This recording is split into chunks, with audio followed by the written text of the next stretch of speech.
যারা ঘর পাননি তাদের জন্য বিশাল সুখবর। হ্যালো বন্ধুরা, আপনারা দেখছেন সম্পর্ক বাংলা।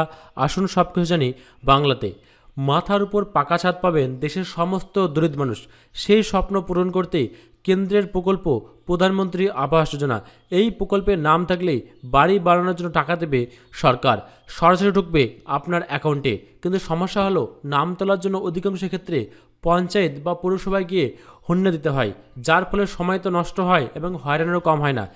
এর থেকে মুক্তি দিতেই অনলাইনে আবেদন প্রক্রিয়া শুরু করেছে সরকার। এর ফলে আপনি বাড়িতে বসে অনলাইনে প্রধানমন্ত্রী আবাস যোজনার জন্য আবেদন করতে পারেন, এবং যদি আপনার বাড়ি ঠিকঠাক না থাকে বা মাথার পর ছাদ না থাকে।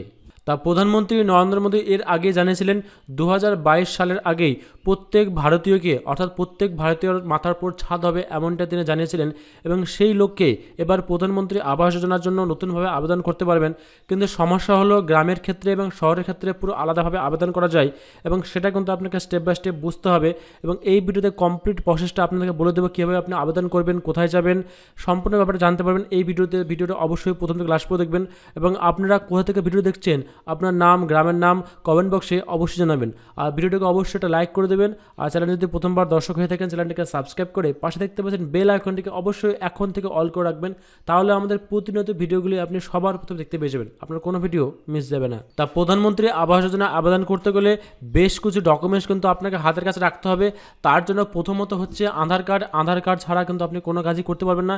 এবং সেক্ষেত্রে Aadhaar card, PAN card, voter card, যদি আপনার ড্রাইভিং লাইসেন্স থাকে সেটা আপনি জমা করতে পারবেন, এবং পরিচয়পত্রের প্রমাণ হিসেবে এগুলো কিন্তু লাগতে পারে। এবং এছাড়া কিন্তু আপনার পাসপোর্ট সাইজের ছবি, এবং যে জায়গায় আপনি বাড়ি বাঁধতে চাইছেন এবং সেই জায়গার দলিলের জেরক্স বা রেকর্ডের জেরক্স, এগুলো কিন্তু আপনাকে জমা করতে হবে। তাই গ্রামের ক্ষেত্রে যদি আপনি আবেদন করেন সেক্ষেত্রে কিন্তু 1,20,000 টাকা, এবং শহরের ক্ষেত্রে কিন্তু 3 লক্ষ টাকা দেওয়া হয় প্রধানমন্ত্রী আবাস যোজনার মাধ্যমে। এবার প্রশ্ন হলো, আপনি গ্রামে এবং শহরের ক্ষেত্রে কীভাবে আপনি অনলাইনে আবেদন করবেন। তাই একটা কথা আপনাকে মাথা জানাটা কি, যদি আপনি শহরের ক্ষেত্রে আবেদন করতে চান সেক্ষেত্রে ওয়েবসাইটটি হলো আছেন pmaymis.gov.in। এই যে ওয়েবসাইট আপনাকে হাইলাইট করে দিচ্ছি, এই ওয়েবসাইটে কিন্তু আপনি কাজ করতে পারেন। এখানে দেখতে পাচ্ছেন, আপনি যদি মোবাইলে দিয়ে করেন অসুবিধা নেই, এটাকে কিন্তু ডেস্কটপ সাইডে করে নেবেন। পাশে দেখতে পাচ্ছেন যে সিটিজেন অপশন, তার নিচে দেখতে পাচ্ছেন যে অ্যাপ্লাই অনলাইন। এই অ্যাপ্লাই অনলাইনে ক্লিক করে পাশে দেখতে পাচ্ছেন ইন সাম এস রিপোর্টে আপনি ক্লিক করবেন। এইখানে আসার পর দেখতে পাচ্ছেন এখানে কিন্তু আপনার আধার নাম বিশেষে, অর্থাৎ আপনার আধার নাম লিখতে হবে, এবং তারপরে কিন্তু আপনার আধার নম্বরে, অর্থাৎ আধার কার্ডে যে নাম লেখা আছে সেই নামটা কিন্তু লিখে কিন্তু আপনাকে আগে যেতে হবে। এটা কিন্তু শহরের ক্ষেত্রে কিন্তু আপনি কীভাবে আবেদন করবেন তার জন্য কিন্তু ডেডিকেটেড ভিডিও কিন্তু অলরেডি বানানো হয়েছে আমাদের চ্যানেলে। তো অবশ্যই ডিসক্রিপশন বক্সে আমি কিন্তু লিঙ্কটা দিয়ে দেবো, সেখান থেকে কিন্তু আপনি অনায়াসে আবেদন করতে পারবেন।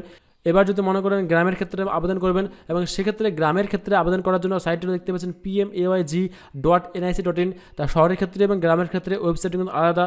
এবং প্রশ্ন হলো, শহরের ক্ষেত্রে কিন্তু আপনি আবেদন করতে অনলাইনে পারবেন না, সেক্ষেত্রে কিন্তু আপনাকে অফলাইনে আবেদন করতে হবে। তো অফলাইনের জন্য কিন্তু আপনি বিডিও অফিস মারফত কিন্তু ফর্ম পেয়ে যাবেন, সেখানে জমা করতে পারেন। এছাড়া নামটা কীভাবে আসে গ্রামের ক্ষেত্রে, যদি আপনি গ্রামে কাঁচা বাড়িতে বসবাস করেন, যদি মাথার উপর আবার ছাদ না থাকে, টালির বাড়িতে বসবাস করে থাকেন, এবং সেক্ষেত্রে কিন্তু প্রতি বছর সার্ভে হয়, সেই সার্ভে অনুসারে কিন্তু সিলেকশন করা হয় পঞ্চায়েতের মাধ্যমে যে কাদেরকে ঘর দেওয়া উচিত, এবং তাদের মাধ্যমেই কিন্তু ঘরটা দেওয়া হয়। এবং এছাড়া আপনি ডাইরেক্ট বিডিও অফিসে গিয়ে কথা বলতে পারেন। তা এইভাবে কিন্তু ঘরটা দেওয়া হয়। তার কী কী ডকুমেন্টস লাগবে এবং কোথায় যেতে হবে শহরের ক্ষেত্রে এবং গ্রামের ক্ষেত্রে, যদি আপনি মনে করেন শহরের ক্ষেত্রে অফলাইন করবেন সেক্ষেত্রে পৌরসভায় গিয়ে আপনি কথা বলতে পারেন, আর গ্রামের ক্ষেত্রে অফলাইনে করলে আপনি কিন্তু পঞ্চায়েতে গিয়ে কথা বলতে পারেন বা বিডিও অফিসে কথা বলতে পারেন। তা আশা করছি ব্যাপারটা বুঝতে পেরেছেন। যদি কোনো জায়গায় বুঝতে সমস্যা হয় নিচে আপনি কমেন্ট করে অবশ্যই জানাবেন, আর এই ভিডিওটিকে আপনার প্রিয়জনদের মধ্যে প্রচুর শেয়ার করে দেবেন। তো দেখা হচ্ছে কোনো পরবর্তী ভিডিওতে, ততক্ষণ ভালো থাকবেন, সুস্থ থাকবেন, নিজের খেয়াল রাখবেন। Thank you.